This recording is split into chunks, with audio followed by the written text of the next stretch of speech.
Hello everyone and welcome to Panisha. Today we are going to tell you 5 things about the US presidential elections that you must know.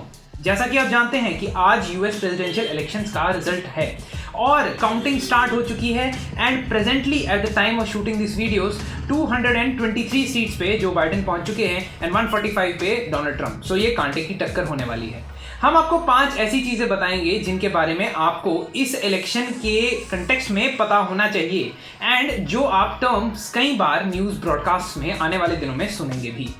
So let us begin without wasting any further time. पहली term electoral college.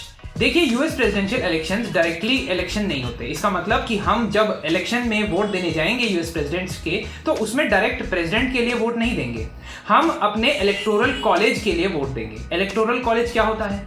Electoral college हर एक state के जो house of representatives के members होते हैं उनका number और senators का नंबर होता है. समझने की कोशिश करें. हाउस ऑफ रिप्रेजेंटेटिव्स यानी कि जैसे यहां लोकसभा होती है इंडिया में, वैसे वहां यूएस कांग्रेस की हाउस ऑफ रिप्रेजेंटेटिव्स होते हैं और वहां जो सीटों का एलोकेशन होता है वो पॉपुलेशन के हिसाब से होता है. तो जिस स्टेट की सबसे ज्यादा पॉपुलेशन होगी उस स्टेट के सबसे ज्यादा वहां पे सीटें होंगी. जैसे उत्तर प्रदेश की इंडिया के अंदर है और यूएसए के अंदर फ्लोरिडा जैसे स्टेट्स की है. और दूसरा हाउस होता है सेनेट.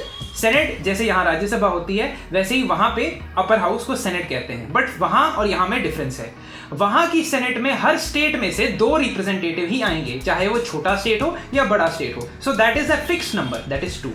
तो सेनेट के मेंबर यानी कि 2 और जो हाउस ऑफ रिप्रेजेंटेटिव्स के अलग अलग स्टेट से मेंबर होंगे उन सीटों को ऐड करके और उसका पूरे यूएसए के लिए सम निकाल के बनता है इलेक्टोरल कॉलेज, जिसकी टोटल नंबर ऑफ सीटें आती हैं 538.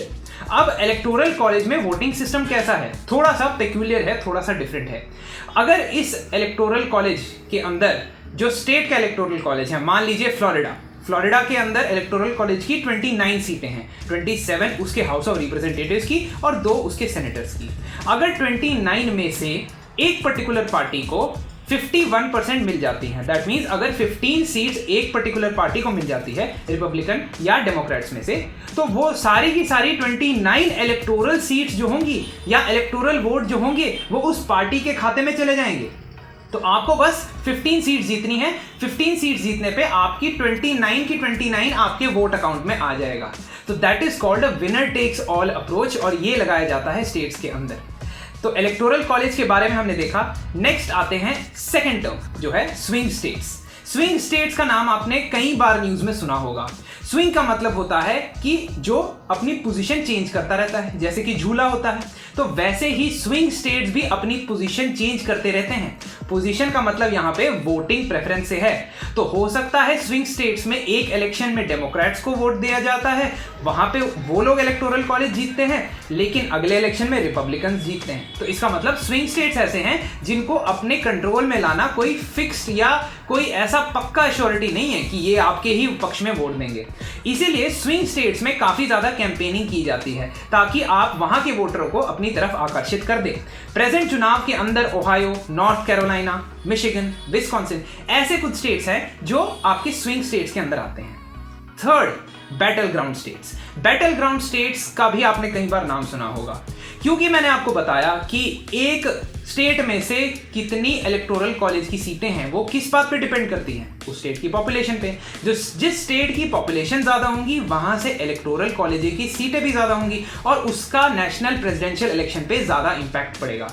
ऐसे ही स्टेट्स को बैटल ग्राउंड स्टेट कहा जाता है. फॉर एग्जाम्पल फ्लोरिडा जिसकी 29 सीट्स हैं, ओहायो जिसकी 18 है और पेंसिल्वेनिया जिसकी 20 है. ये स्टेट्स बहुत ही इंपॉर्टेंट माने जाते हैं क्योंकि यहाँ पे इलेक्शन जीत के अगर आप 10-12 बैटल ग्राउंड स्टेट्स में जीत जाते हैं और बाकी के 37-38 स्टेट्स में आप नहीं जीतते, even then you can become the president of the United States. ऐसा ही कुछ 2016 के इलेक्शन में हुआ था जहां पे हिलेरी क्लिंटन ने ओवरऑल नेशनल लेवल पे तो सबसे ज्यादा वोट्स लिए थे, डोनाल्ड ट्रंप से भी ज्यादा, लेकिन क्योंकि ये विनर टेक्स ऑल वाला जो मैंने आपको फर्स्ट पॉइंट में बताया और बैटल ग्राउंड स्टेट्स में ट्रंप के जीतने की वजह से यहां पे वो जीत सके. Fourth, bellwether state. Bellwether state का मतलब होता है एक indicator state. Bellwether basically shepherds use करते थे. अपने जो शीप्स और गोट्स थे उनमें से एक शीप को वो बेल पहना देते थे और उस बेल की आवाज सुन के बाकी के शीप उसको फॉलो करते थे. वैसा ही बेलवेदर स्टेट भी करता है.